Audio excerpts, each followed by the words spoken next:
já repeti algumas, mas sempre tentei ser inédito.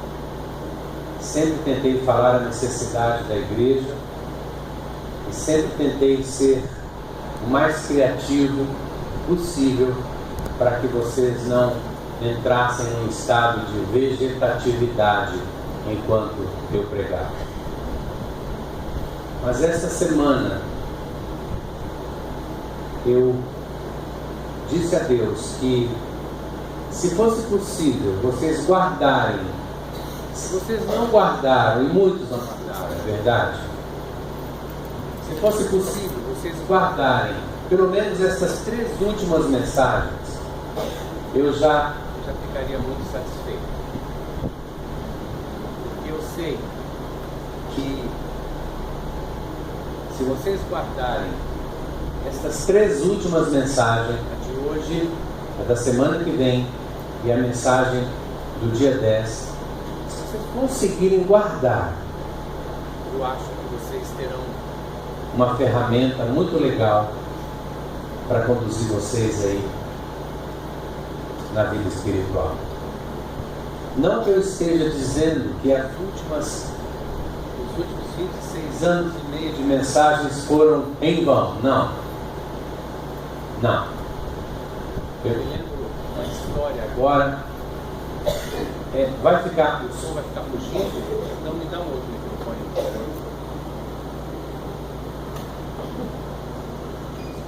26 anos últimos de mensagens.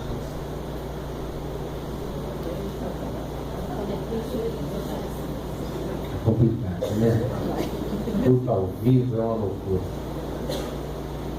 Não que os últimos 26 anos de mensagem foram em vão. Eu sei que talvez vocês podem não se lembrar das mensagens que eu preguei, mas certamente essas mensagens estão dentro de vocês.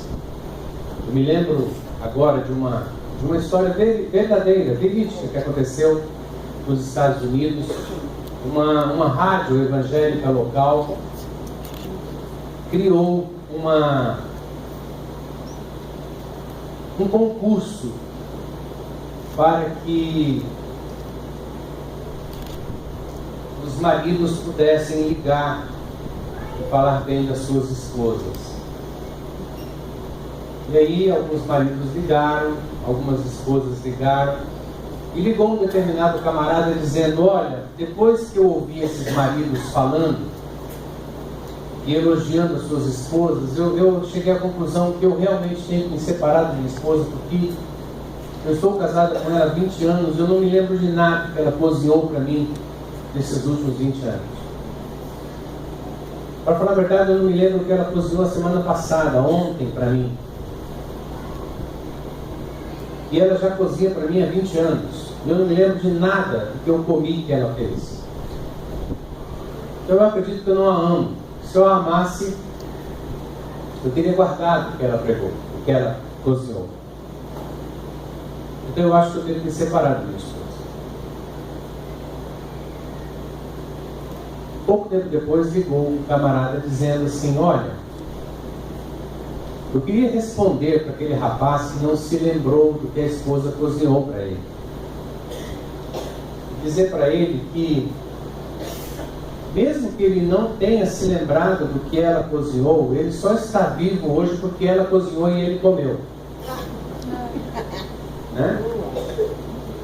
Se ele não tivesse comido e a comida sustentado, ele não estaria vivo agora. Portanto, fique tranquilo, querido, que mesmo você não tenha se lembrado dos pratos, a comida teve efeito na tua vida. Então você ama a sua esposa. E eu queria dizer para você que, mesmo que você não tenha se lembrado de nada do que eu preguei para você nesses 26 anos e meio, eu sei que o que eu preguei está dentro de você. E de alguma forma, de algum jeito, de alguma maneira, em determinados momentos e necessidades da vida espiritual, o que você comeu vai aparecer.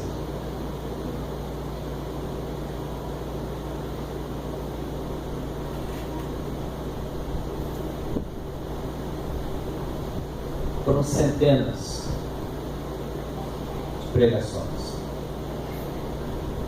Mas se você não se lembrar de nada, tenta guardar essas 3 últimas que eu vou falar para você hoje, semana que vem e a outra semana. Eu acho que se você conseguir guardar essas 3 últimas, você já terá um bom material para continuar a sua escalada na fé.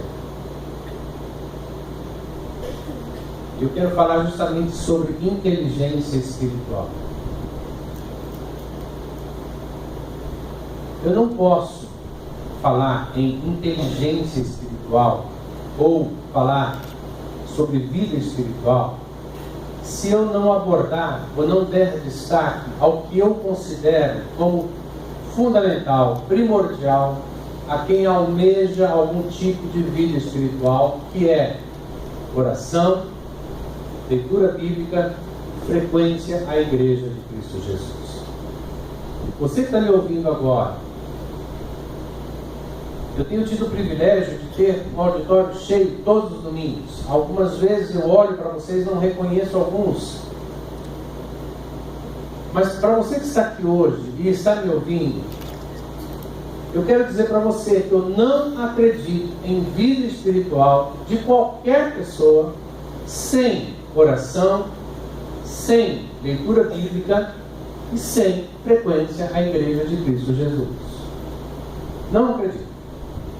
Para mim, é conversa fiada. E Satanás hoje tem justamente tirado isso da gente. Eu me arriscaria a dizer aqui que muitos de vocês não oram. Muitos de vocês não leem a Bíblia. E muitos em nossa igreja não têm uma vida regular de frequência aos cultos.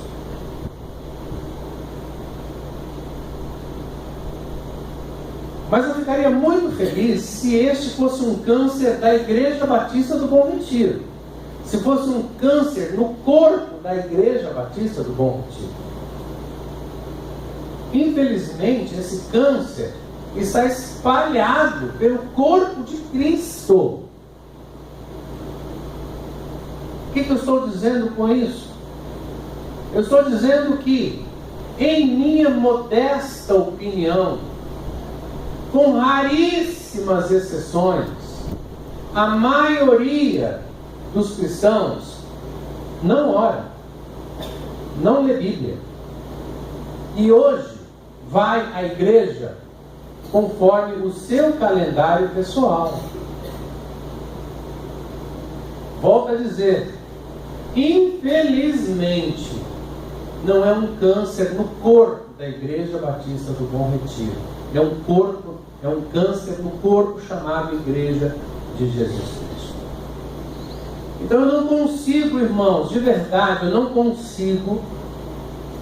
E por isso até a necessidade de um período sabático, porque eu não consigo aceitar um cristão que não priorize este tripé: oração, leitura bíblica e frequência à igreja. Eu até entendo que algumas vezes a gente não ora tanto, outras vezes não lê tanto a Bíblia, mas quando um lado está meio que descalço, o outro está calçado. Agora, os 3 lados descalços, o cristão não se segura. Por isso, já que eu vou falar em inteligência espiritual, eu não posso começar sem dizer para você, querido, que não há qualquer possibilidade de vida espiritual em sua vida se este tripé não estiver montado. E aí eu peço a sua ajuda para me dizer qual é o tripé, para eu entender que você entendeu. Qual é a primeira perna do tripé? Oração. Oração. Qual a segunda perna do tripé? E a terceira perna do tripé? Frequência. Lá em psicologia, eu acho que essas 3 mensagens serão até um pouco terapêuticas também. Lá em psicologia, nós aprendemos uma coisa chamada inteligência emocional. Para você entender o que é um pouquinho de inteligência espiritual, Deixa eu falar um pouquinho sobre inteligência emocional. Não que isso aqui seja o nosso foco. Não, é só para você pegar a linha de raciocínio do pastor.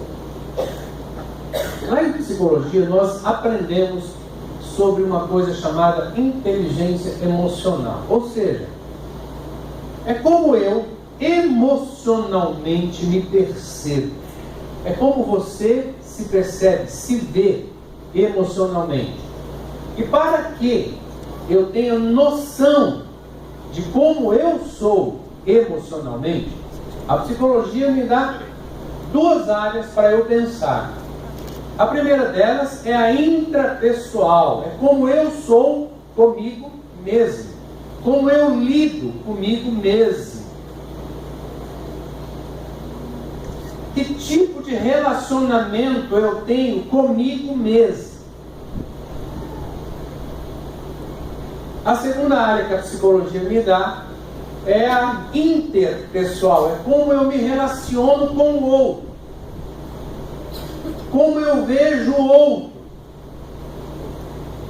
como eu me relaciono com o outro que está ao meu lado. Isso para a psicologia é ponto nevrálgico para quem quer se conhecer, ou para quem quer chegar em algum lugar.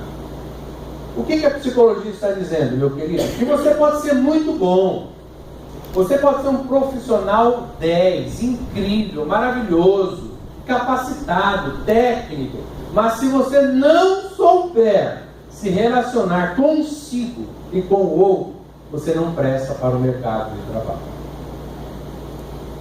Está ficando claro?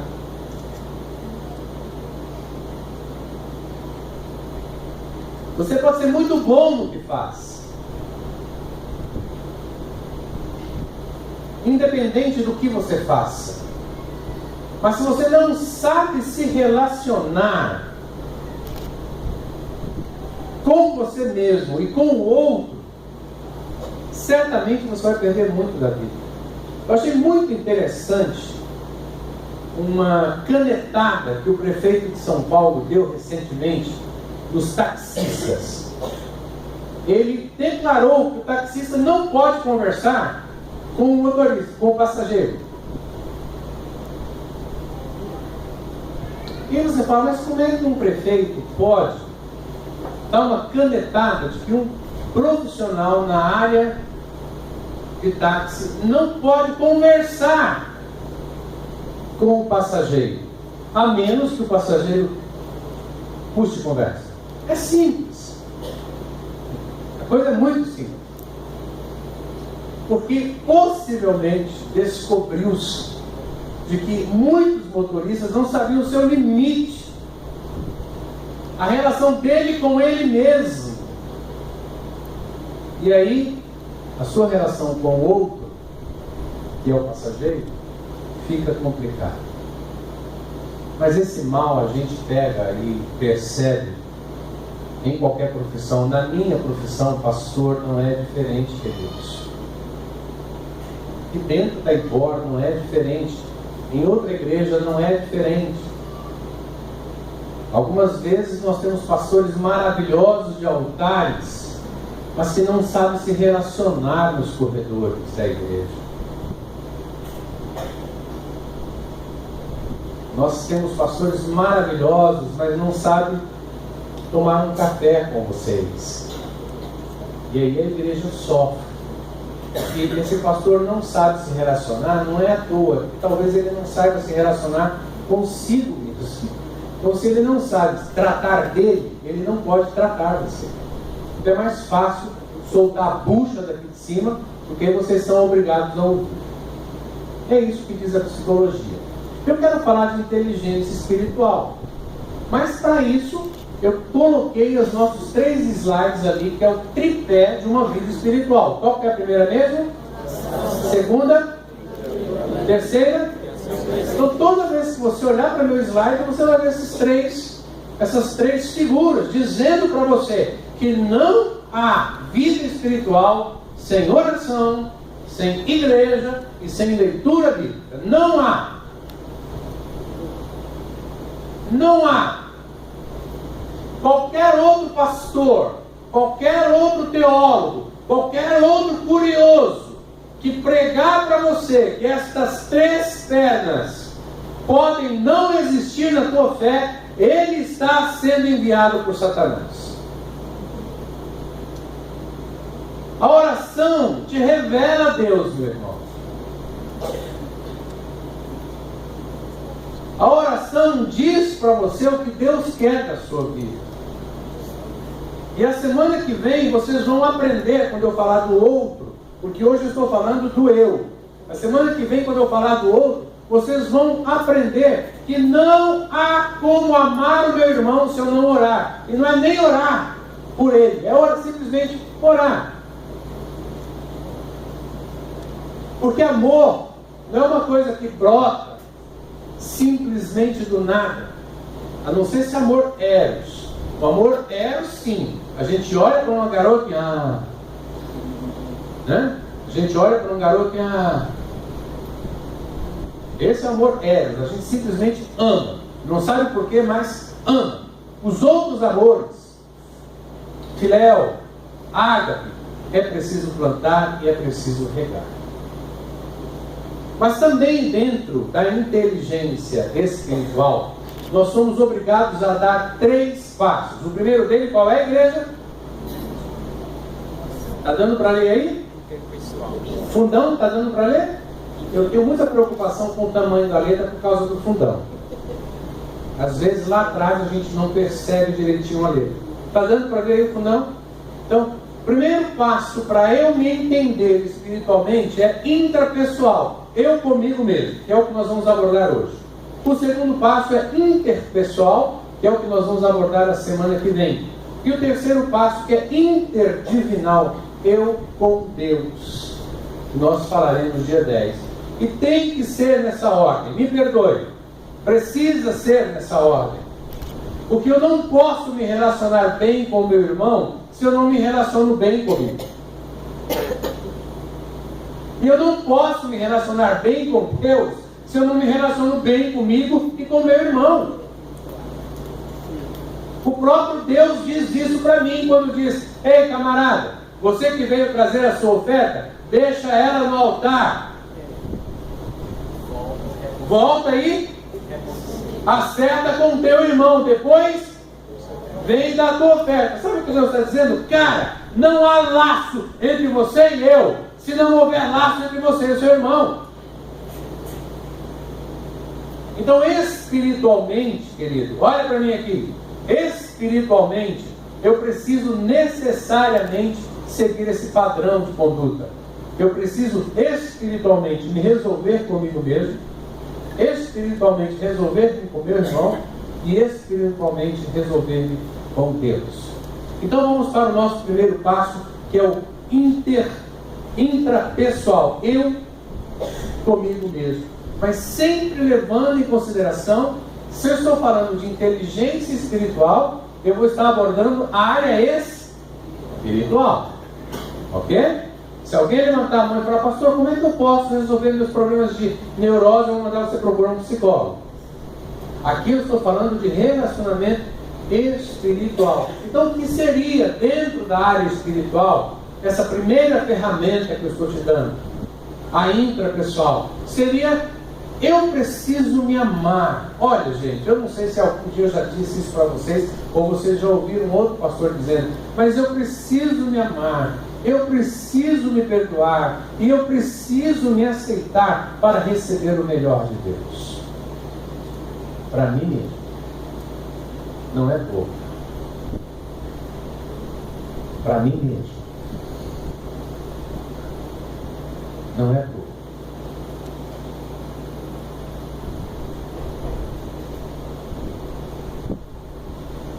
Eu preciso receber o melhor de Deus para a minha vida.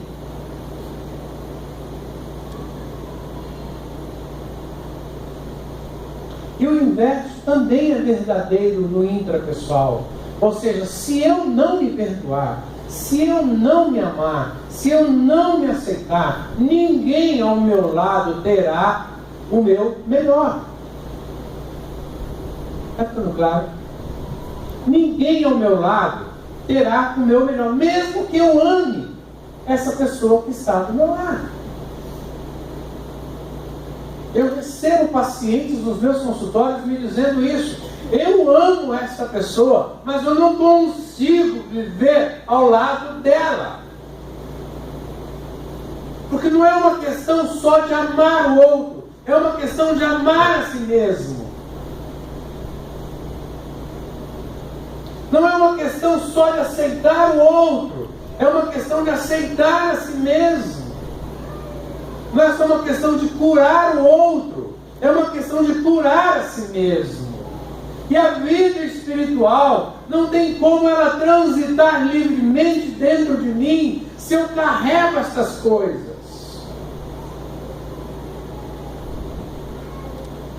A questão, portanto, não é amar ou deixar de amar, mas ser capaz de se dividir, ser capaz de externar isso. Eu percebo algumas vezes quando alguns irmãos aqui dizem: olha, diga para o irmão ao lado que você o ama. Eu percebo, quando eu olho para o auditório, uma dificuldade que alguns têm de olhar para aquele camarada que está na mesma mesa, comendo do mesmo manjar espiritual. Olha, cara, eu te amo. Ou dar um abraço no irmão ao lado, mesmo que seja o camarada corintiano. Há alguns anos, quando nós ainda estávamos no prédio ali do Amaral, para vocês terem uma noção do que é isso que eu estou falando.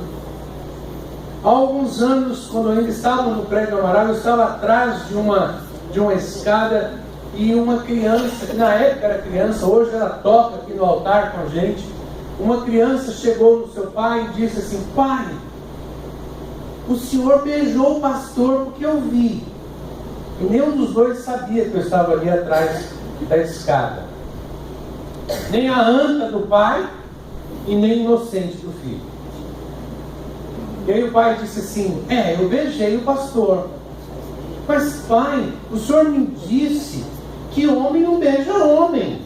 O senhor beijou o pastor. O senhor não é homem? Não, eu sou homem. Então pastor não é? Pastor é anjo. O pastor não é homem, pai? Não, o pastor é homem. E quem não é homem, então?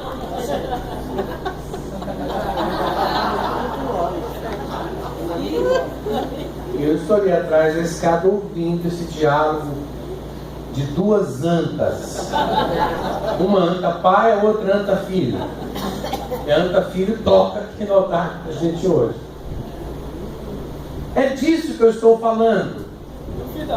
Há doenças, há situações que eu preciso me resolver, não meu próximo.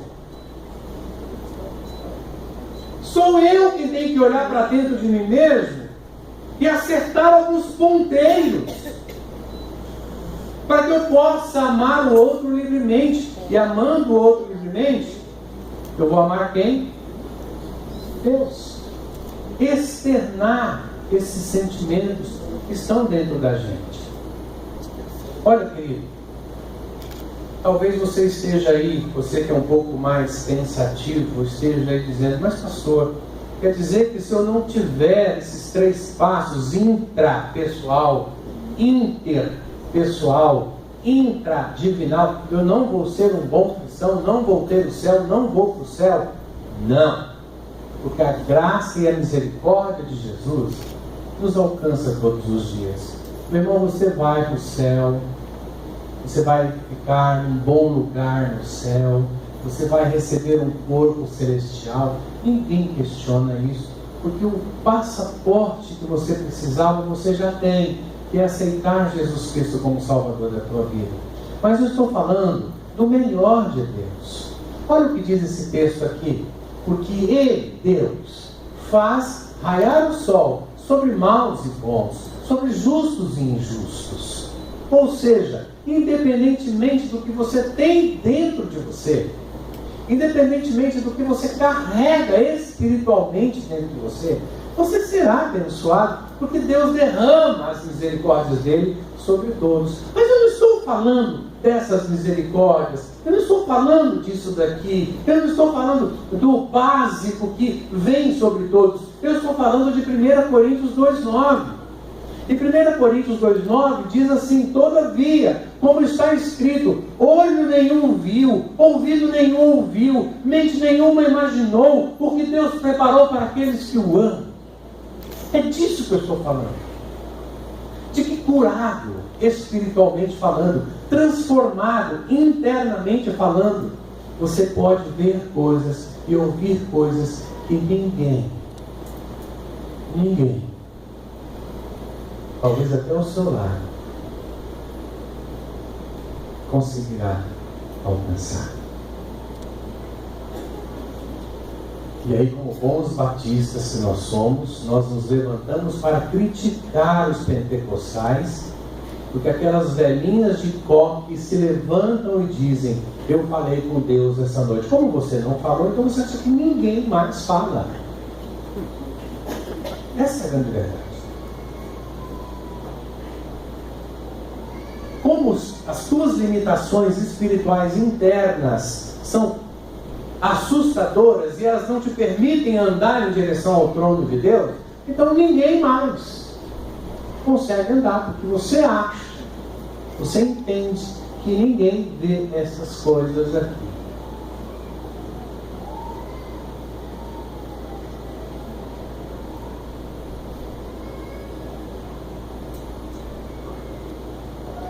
Queridos, tem muita gente doente em nosso meio. Doenças adquiridas na criação, doenças adquiridas de alguém. Quem aqui nunca foi ferido por alguém, não é? Todos nós já fomos feridos por alguém um dia. E essas coisas deixam marcas. É possível que todos nós já tenhamos sido aqui feridos por uma religião, por um pastor. Aqui dentro, algumas vezes, eu vejo alguns de vocês querendo me dar um tiro, e olha que eu não sou o mais carnal dos pastores. É possível que nós tenhamos sido feridos pela vida.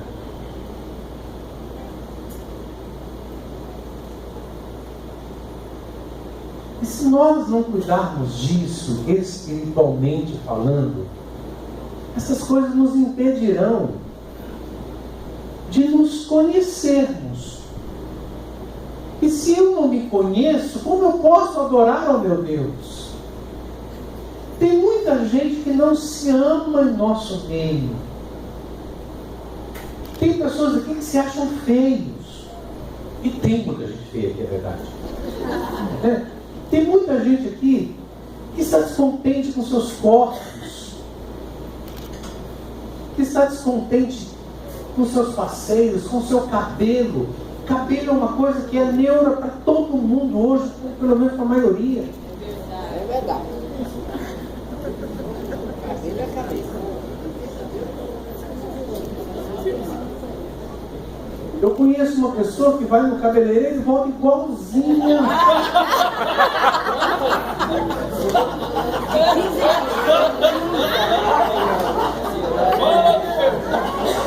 O cabelo é lindo. Há muita gente entre nós que não está contente com as suas profissões, mas não fazem nada para mudá-la. É verdade. Não faz mesmo.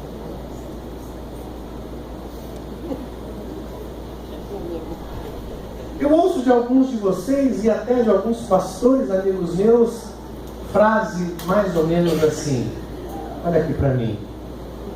Para você é fácil falar, né, Carlos?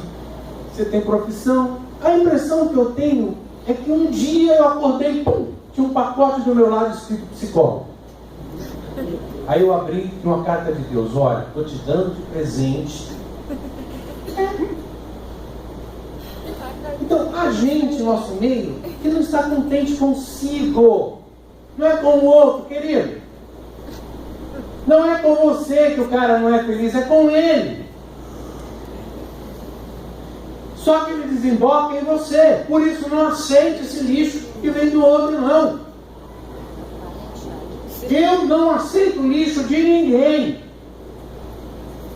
Nem de filho, nem de esposa, nem de ovelha, nem de vizinho. Eu não aceito lixo de ninguém.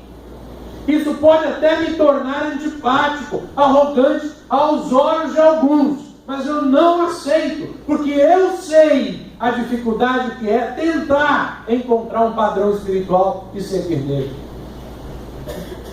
Então, quando eu ouço uma ovelha falando assim para mim, estou chateado com você. Minha filha, entra na fila, vai.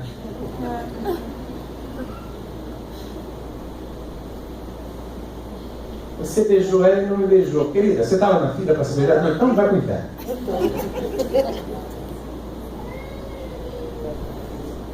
Não aceito.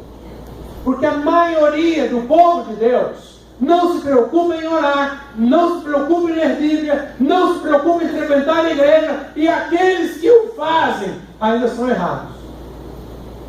Não aceito. Não aceito. Há muita gente descontente consigo mesmo na fé, que fica olhando no lado e dizendo, por que eu não canto assim? Por que eu não prego assim? Por que eu não oro assim? Como se essas capacitações caíssem no colo da gente.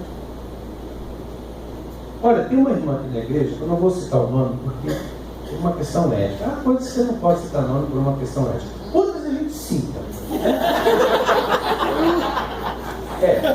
Mas há uma irmã aqui na igreja que ela não cantava nada, mas era muito desafinada. O sonho dessa irmã era cantar. E um dia ela entrou no coro com a Hebe. E eu me lembro que a Hebe chegava no lugar do ministro, pastor de Deus. É difícil. E essa irmã não desistia. Ela andava com a partitura ouvindo o dia todo. A Hebe saiu, veio um outro líder, ela continuou, foi fazer aula de canto. E hoje eu ouço essa irmã cantando. Não é uma Hebe. Não é uma Adele. Tudo bem? Para vocês verem que essas coisas chegam. Mas eu ouço essa irmã cantando hoje, eu fico assim, Deus, obrigado. Porque mais uma vez está provado que ficar chorando, choramingando, reclamando, que é o que a maioria faz, não leva a lugar nenhum. Essa irmã poderia ter ficado no lugar de Deus, mas ela buscou, e hoje ela pelo menos canta afinado. Alguns de nós estão assim, se achando feios, mas não passa uma maquiagem, não vai no salão, não passa. É feio mesmo.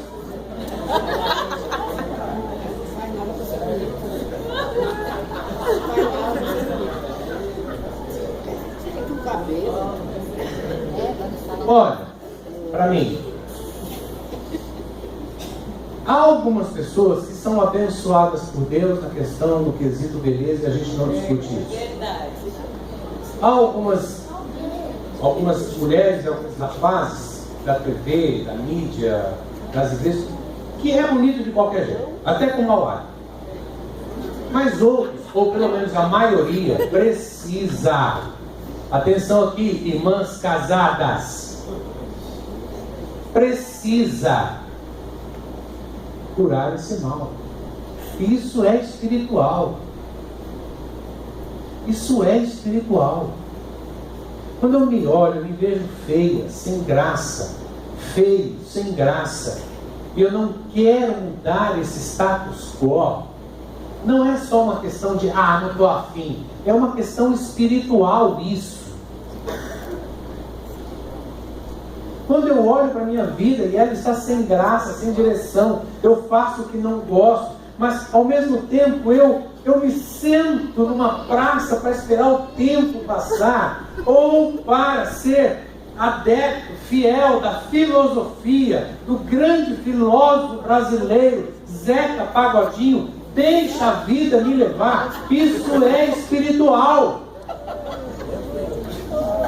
Isso é espiritual, querido.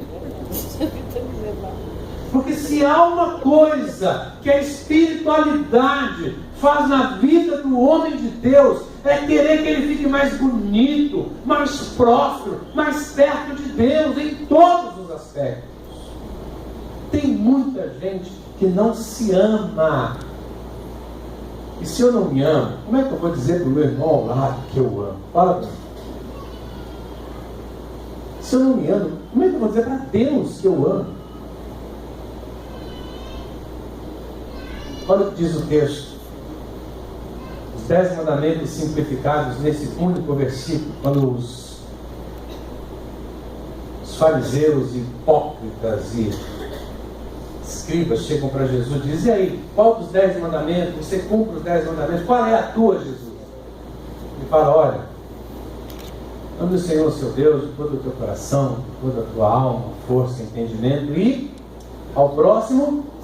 Lê a parte vermelha para mim. Como assim mesmo? Sabe o que Jesus está tentando dizer aqui para mim? Que eu devo o quê? Me amar. Mas não amar o outro mais do que eu. Porque se eu amar o meu irmão mais do que eu me amo, eu estou em pecado. Eu tenho que amar o meu irmão como eu amo a mim mesmo. E a semana que vem eu vou soltar uma bomba no colo de vocês, quando Jesus diz para a gente: ama o teu inimigo. O que Jesus quis dizer com ore pelo teu inimigo? Agora, eu não me amo, como é que eu vou amar quem está ao meu lado? As nossas igrejas estão cheias de pessoas que não se amam. E olha, 70% a 80% das pessoas que aceitam Jesus e vêm para dentro de uma igreja, 70% a 80% delas vêm porque não teve espaço lá fora, não teve oportunidade lá fora, não estão felizes lá fora, encontram a igreja como um refúgio. Mas vem, e aqui Jesus conserta melhor. Vem na hora da dor, na hora da perda, na hora do luto. Chega para o seu Neymar agora e fala: Neymar, querido, aceita Jesus como teu Salvador. Pare de andar com essas mulheres lindas e maravilhosas e esplendorosas. Abandone o teu iate, o teu jatinho particular e vem para Jesus. Mas deixa o seu Neymar perder a fortuninha dele e voltar a viver de cesta básica como no início da carreira, se ele não volta para Jesus.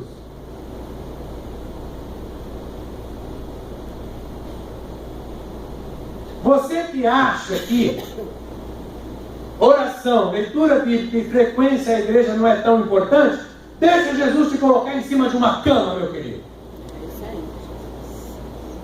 Que aí eu vou te visitar lá no hospital e você vai falar: ah, pastor, eu amo tanto Jesus, a igreja, aleluia, eu não vejo ela sair daqui para ir aos cultos. E você é?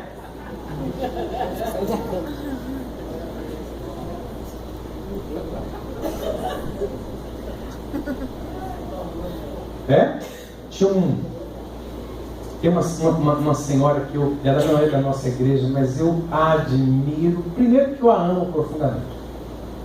Amo demais ela e o marido dela. Eles são da Assembleia de Deus. Mas eu admiro porque um dia a filha dela estava num UTI em coma. Já estava 20 dias em coma. A filha dela andava aqui no meio da nossa igreja, bonita, vistosa, se vestia como uma princesa, linda, linda, linda, linda, linda. E um dia essa menina pegou uma enfermidade e foi para a UTI. Lá pelo 20º dia de UTI, em coma, eu cheguei para visitá-la e a mãe estava ali ao lado. Eu me aproximei silenciosamente e a mãe estava dizendo exatamente isso para ela, irmãos. Aproveita para dormir, filha. E Jesus te colocou nessa cama para dormir. E você nunca tinha disposição para ir para a igreja, para a escola dominical, só querendo dormir. noturno, faz 20 dias que você está dormindo. Porque no dia que você acordar, eu tenho certeza que você não vai ter mais sono para ir na igreja.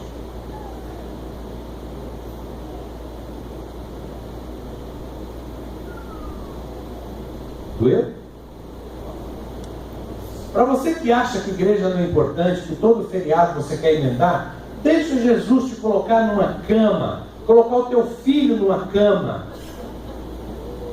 que aí você vai dar importância à oração, e vai dar importância à leitura bíblica, e vai dar importância à frequência da igreja. Olha,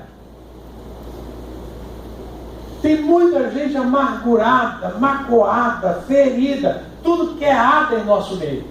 E esses sentimentos me impedem de crer em Deus e crer em nós mesmos. Meus irmãos, alguém amargurado, alguém magoado, alguém ferido, não tem condições de crer em si mesmo, de que é capaz de alguma coisa.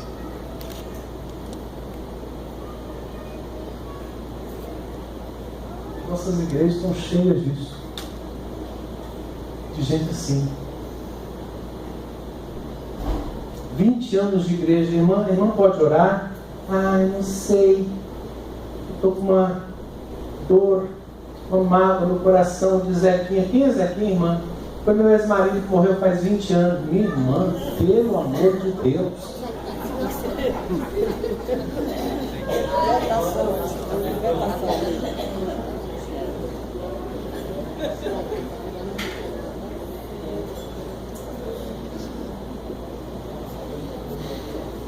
Dá para o irmão orar? Não posso, pastor, eu estou ferida. Por quê? Porque quando eu tinha 18 anos, meu pai me bateu e eu guardo mágoa dele até hoje. Quando você tem hoje? 50. Está entendendo? Como é que uma surra dos 18 anos me impede de orar hoje? Isso é espiritual.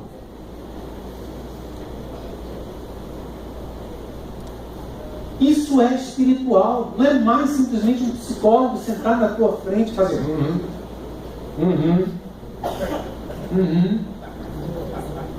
Pessoas me pagam para fazer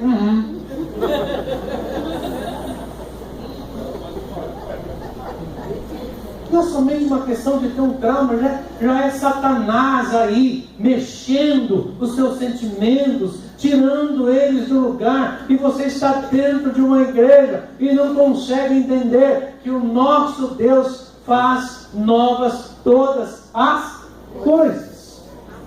Como eu posso amar meu irmão se eu estou ferido, amargurado, magoado com coisas bestas? Por isso, sabe como ouvir? Ele vai, pastor, estou magoado. Só, meu irmão, entra na fila. Eu tenho mais o que fazer. De verdade, irmãos. Eu me lembro que quando eu comecei meu ministério, se algum irmão dissesse no final de culto, pastor, estou meio chateado, eu disse, querido, vamos sentar aqui, passemos a noite aos pés do Senhor falando sobre tua mágoa. Ficava lá até as 3, 2 horas da manhã, e a irmã Márcia sentada lá na frente, esperando aquela conversa interminável terminar.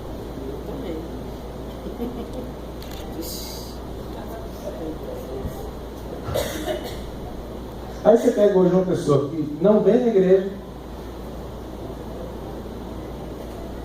divide a igreja, não coopera com a igreja, aparece quando quer, se está na igreja, está olhando redes sociais, no final do culto o pastor está chateado, vai para o inferno. O teu problema não é comigo não, o teu problema é com você. O teu problema não é comigo, o teu problema é com você.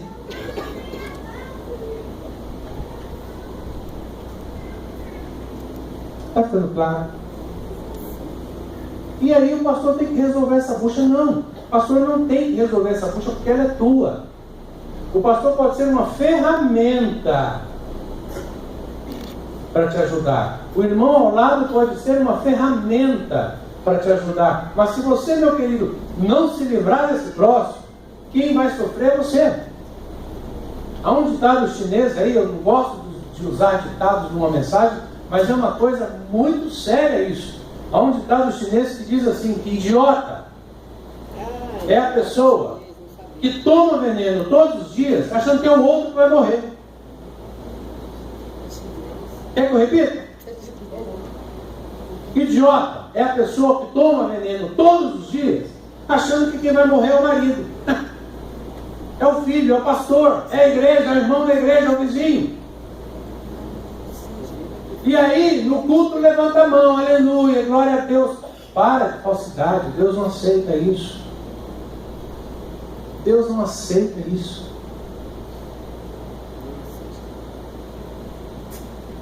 Para de falsidade. Igreja de Cristo, está na hora da gente mudar isso.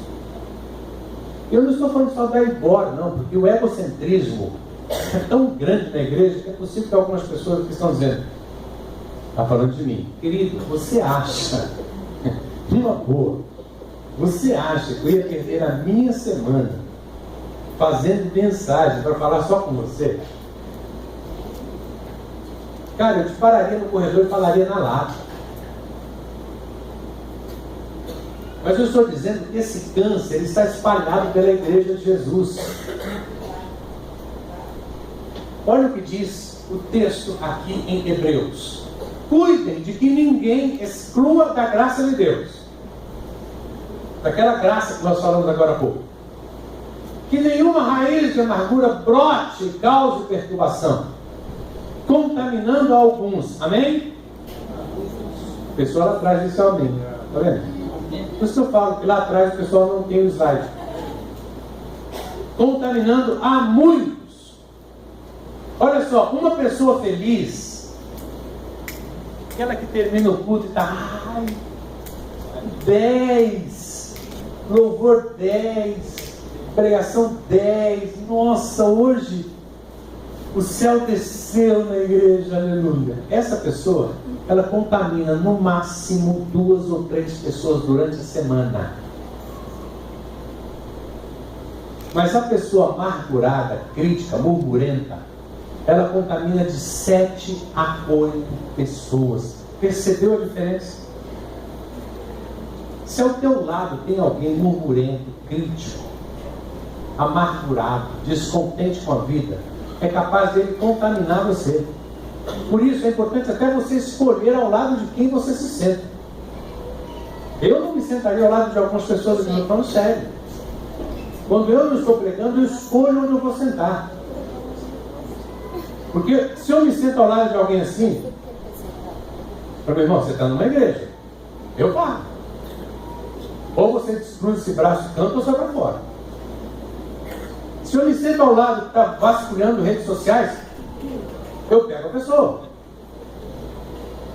Se eu me sento ao lado de alguém que está conversando sobre receita de bolo durante o culto, eu me intrometo, então eu escolho, vou sentar onde? Deixa eu ver. Ah, essa irmã gosta de louvar, deixa eu ficar pertinho dela. Aquele irmão, Deus me livre da perna de cá. Levanta o tempo todo.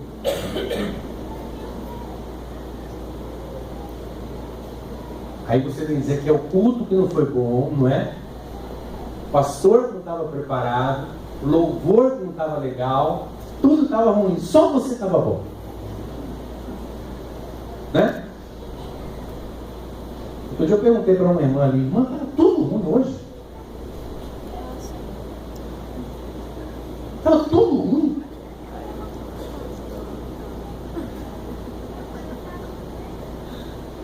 E por que nós contaminamos 7 ou 8 com as nossas amarguras? A resposta está aí, olha. Hebreus 12.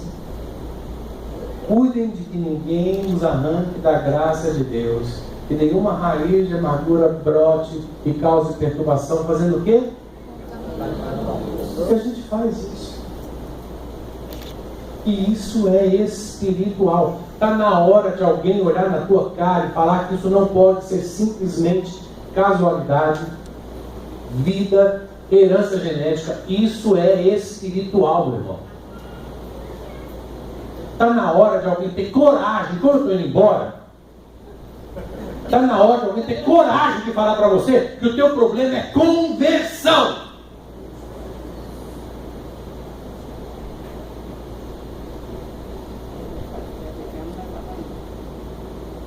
Como assim?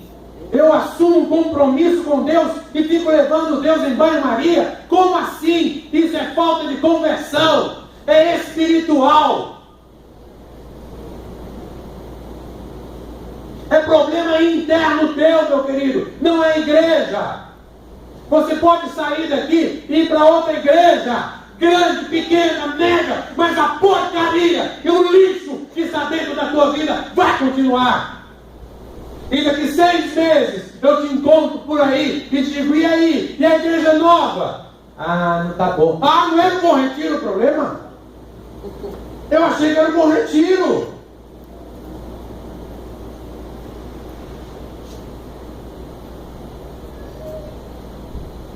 Está na hora, olha para mim, está na hora de você entender que a tua fraqueza espiritual, o teu abatimento espiritual, a tua falta de produtividade, a tua falta de frutos, a tua falta de alegria em Deus, não é simplesmente o fato de você estar aqui na igreja do Bom Retiro. É você, querido. Olha para a tua vida. Acerte-se consigo mesmo. Não adianta mudar para a igreja A, B, C ou D. O problema está aí dentro. É falta de santidade, é falta de oração, é falta de Bíblia, é falta de busca.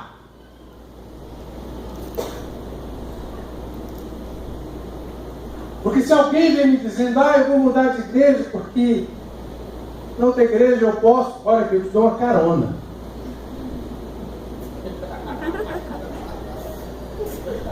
Eu te deixo lá na porta da igreja.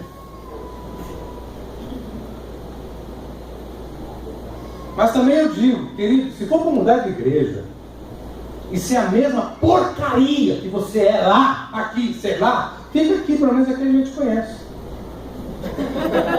É isso aí. Ou eu, um dos 3 que vamos suceder, a gente conhece. Então, sai daqui para dar problema para o outro pastor, fica aí mesmo.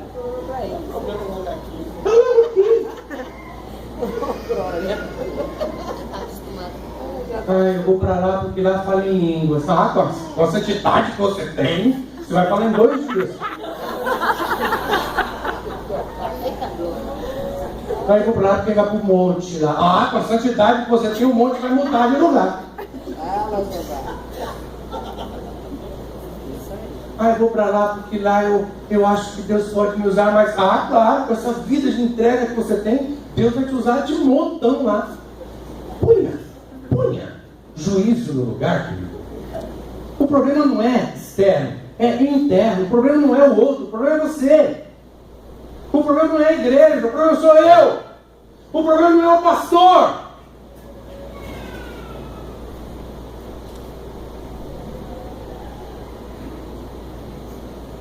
Para a glória de Deus, o que eu vou falar agora para vocês, sabe? Para a glória de Deus, olha, Senhor da glória. Esta semana uma igreja quis me contratar. Olha. E eles disseram que como